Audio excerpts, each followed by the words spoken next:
Good evening, and welcome once more to Vulture's Rainbow Theatre. I am Damon Vulture, scholar of magic and acrylic paint. Along with my colleagues Michael Terlau and Annan Imo, we will be bringing you tales of horror and dark fantasy, dropping at least one complete story or novella chapter each week. We urge you to check our Facebook page from time to time. Vulture's Rainbow is your mobile home of dark art. Our times and locations move about and will appear on the Vulture's Rainbow Facebook page. And now for a tale of horror. Tonight you will hear Chapter 2 of The Guns of Sotol Flats. Last week we met our two protagonists, bounty hunters Billy Ryder and Eduardo Gonzalez. As they return to Sotol Flats, in time to meet the ghost of Don Jose, who reads Billy's fortune in a deck of cards, leaving them a dire warning. And now, The Guns of Sotol Flats, Chapter 2. Chapter 2. Kildare. Colonel George Augustus Billington, until recently the commander of the 14th Republican Cavalry, and now regional commander of all military forces in the great frontier territory of Navaja, felt that the position to which he'd been promoted, though an improvement, was beneath him. True, he had a very nice plush office in the center of Kildare, on the third floor of one of the fine new buildings which lined the only paved boulevard running through the center of the territorial capital. True, he had recently found enough money in his budget to pay for proper velvet curtains and the dove-gray carpets which now graced his chambers.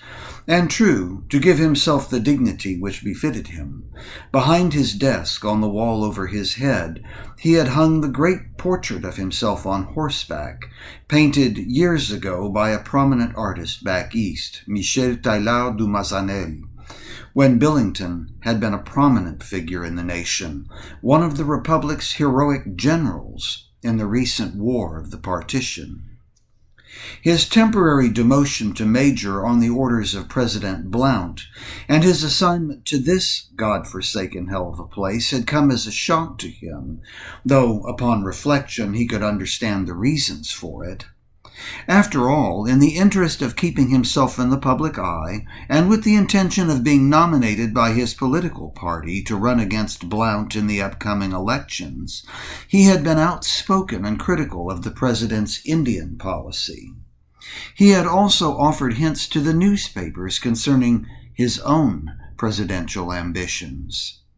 His name had been all over the journals back east, but perhaps his timing had been poor.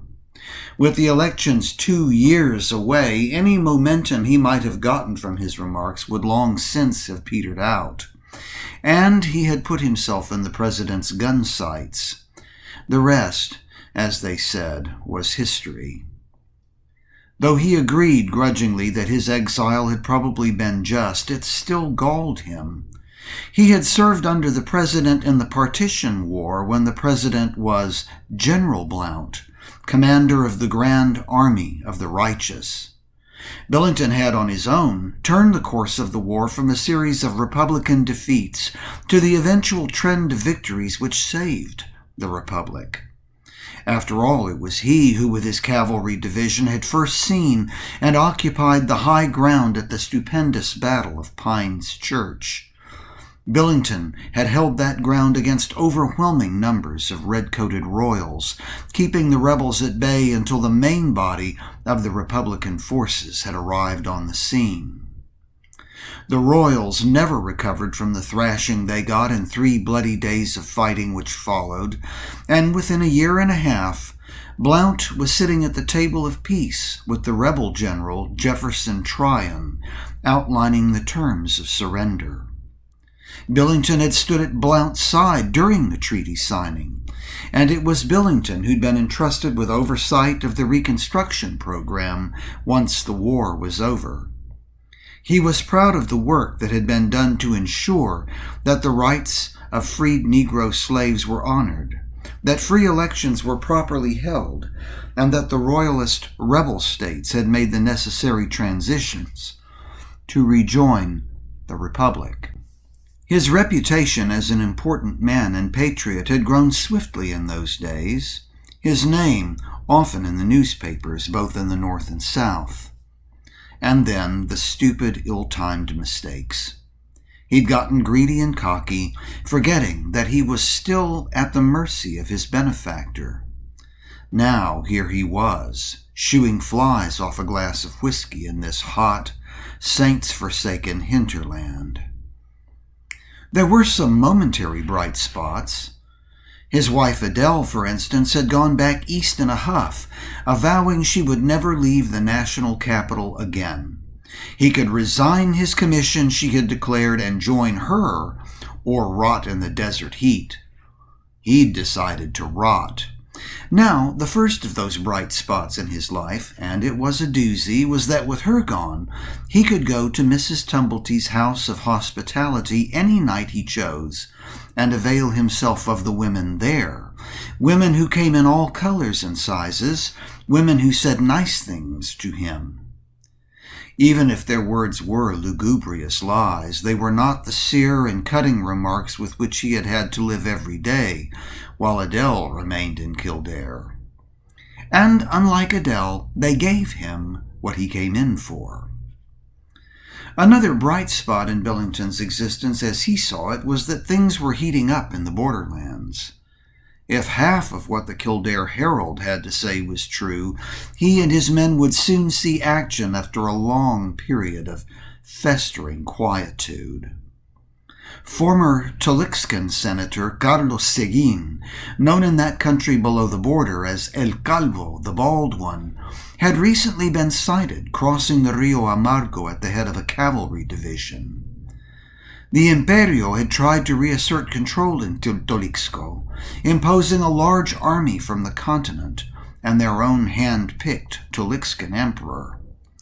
Some of the citizens in that country had welcomed and accepted the new ruler. Part of the army had aligned itself with the imperial troops.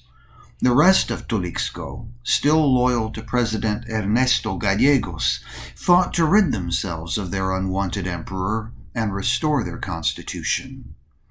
El Calvo, whose cavalry served the deposed president, was desperate for weapons and food. He had ridden over the border into the Republic twice recently, raiding towns along the river in southern Navaja, taking cattle, corn, ammunition, and guns, and even, it was rumored, women. But that wasn't all the trouble facing Billington's territorial command. The Sotol Indians, who had stayed quiet to the northwest for years, apparently minding their own business on the great open plains still known as the Scotileria, had begun occasional depredations against outlying ranchers and campesinos. Reports of farm families, slaughtered and left to the flies, were adding an additional paranoiac spice to the Herald's news. Bad news, all of it, reflected Billington, and yet news of the disorder had led, back east, to new appropriations in Congress. Money was coming his way, money and weapons. His orders, he had been told by telegraph, would be delivered shortly. This in turn meant that he and his men would cease to languish in frontier forts and stuffy offices, following military routines which, without combat as context, carried no meaning. Now at long last they could do what they'd been sent here for. Not all the bad news in the paper carried such promise. There was another series of stories, now filtering into Kildare through the Herald, and through the federal marshal's office, that a new and pernicious narcotic was making its appearance in ramshackle cantinas from Fort Dickerson to Villarreal de Rio. Called nightweed in the newspapers, the stuff was black and sticky, with a texture like warm taffy. It was shipped in coils like lariats and cut up into small pieces about the length of a cigar, so Billington had been told. Addicts chewed on the stuff, swallowing it down with their fermented Sotol, knocking it back with rot-gut whiskey or beer, whatever was to hand. Its effects, someone at the marshal's office had said, were strangely curious. Addicts only came out at night, hiding themselves in dark places during the day.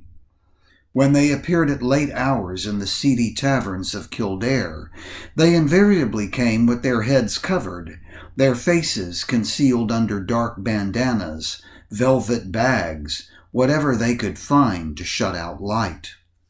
What was more, their facial coverings did nothing to impede their perception. They walked around tables and obstacles as though they could actually see them, causing even the most disreputable and notorious customers to give them wide berth. A noted gunslinger could not have earned the kind of fearful reverence these people were getting when they came through the swinging doors of a hole-in-the-wall tavern just before closing time. The marshal's theory was that this traffic in narcotics had come west by train, probably from a port in the state of Alhambra. He had speculated that perhaps the drug was being shipped across the Western Ocean from Cathay, that it was part of some plot hatched by the Yellow Peril. The editors at the Kildare Herald loved this line of speculation and had made sure to include, with some of the stories concerning this drug, lurid illustrations of grinning, pigtailed Cathayans hodding off down the waterfront with coils of the stuff under their arms. Well, for now he would leave that problem to local law enforcement, but if it turned up in any of his outposts, he would get involved. "Fernando!" he shouted suddenly toward the open door leading into the office. Within a second, his adjutant, Major Fernando Carlson, impeccably uniformed to military standard, complete with perfectly combed hair and precisely cut mustache, appeared as if out of thin air.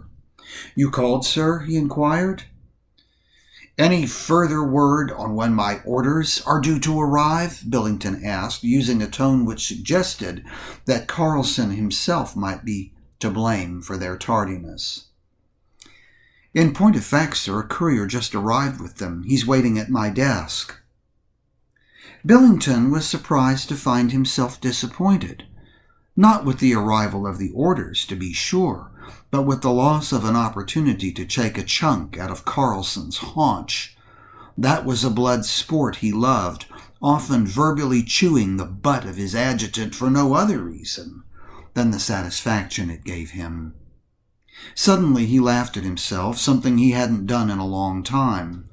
The smell of action was in the air, and perhaps a chance to rehabilitate his image as the hero of Pine's Church. If he did well with the challenges ahead, his lost chance for the presidency might well be restored.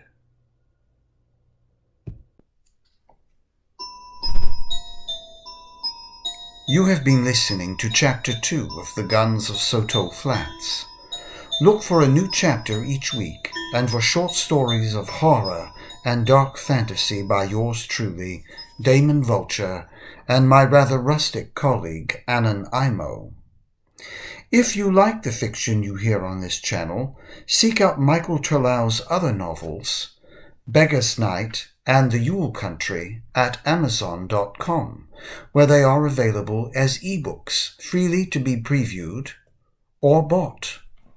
Until next week, this is Damon Vulture, wishing you good night and dark dreams.